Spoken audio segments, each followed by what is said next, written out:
Assalamualaikum warahmatullahi wabarakatuh. Kami kelompok 2 akan membacakan makalah Psikologi Perpustakaan yang akan dimulai oleh Rafli Mulakbar. Baik, saya akan membacakan identifikasi metode psikologi dan aplikasinya di perpustakaan. Berikut adalah tabel yang mengidentifikasi metode psikologi dan contoh aplikasi dalam operasional perpustakaan. Metode atau konsep psikologi, deskripsi singkat, aplikasi praktis di perpustakaan. Psikologi kognitif mempelajari proses mental seperti persepsi, memori, berpikir, dan memecahkan masalah. 1. Desain katalog dan website. 2. Klasifikasi dan penataan koleksi. 3. Literasi informasi. Selanjutnya oleh Faiz. Psikologi perilaku dalam kurung behavioral mempelajari bagaimana perilaku dipelajari dan dibentuk melalui interaksi dengan lingkungan. 1. Program loyalitas atau reward. Memberikan stiker sertifikat atau hadiah kecil untuk memotivasi anak-anak dan remaja rajin membaca atau mengikuti program perpustakaan. 2. Desain lingkungan. Menata pencahayaan, suhu, dan furnitur yang nyaman untuk mendorong orang tinggal lebih lama dan membaca. Penurunan denda yang proaktif. Menghapus denda jika pengguna menyumbang buku atau mengikuti workshop.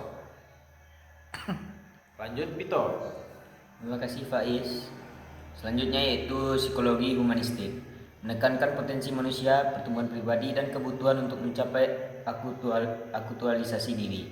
1. Layanan yang berpusat pada penggunaan. Memandang pengguna sebagai individu yang unik, layanan referensi menjadi konsultasi, bukan sekedar transaksi tanya jawab. Menciptakan ruang ketiga. Membuat ruang di perpustakaan yang nyaman untuk berdiskusi, berkolaborasi, dan mengembangkan diri, bukan hanya untuk hening. 3. Program inklusi. Menyediakan koleksi dan program untuk berbagai kalangan disabilitas, lansia, ataupun minoritas untuk mendukung aktualisasi diri semua orang.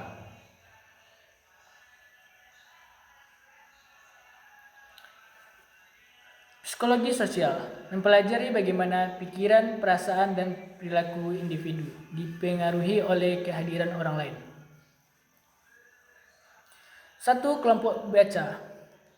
Memanfaatkan dinamika kelompok untuk meningkatkan minat baca dan pemahaman melalui diskusi.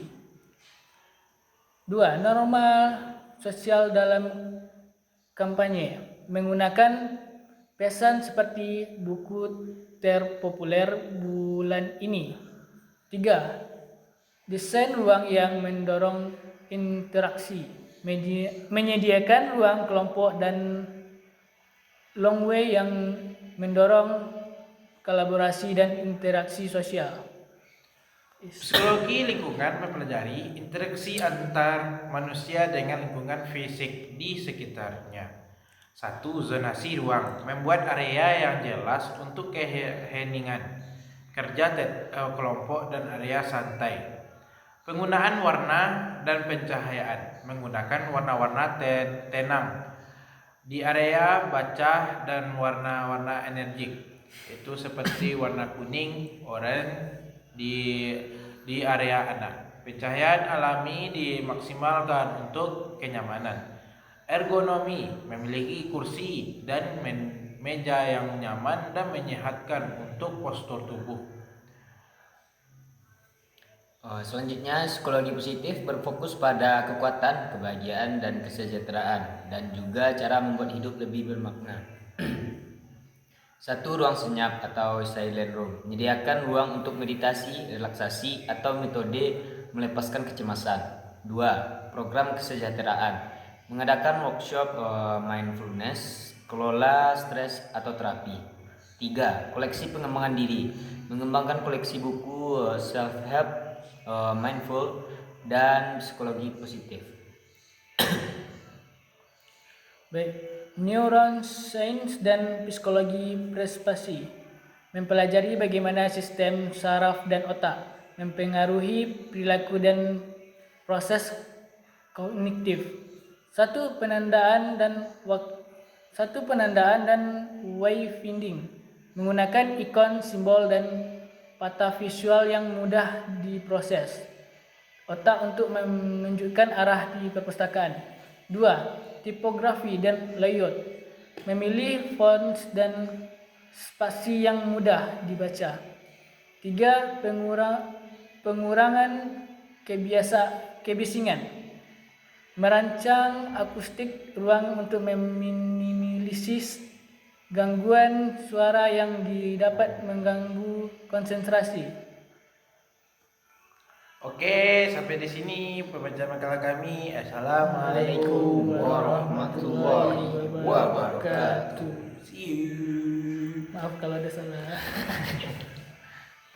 Akhir.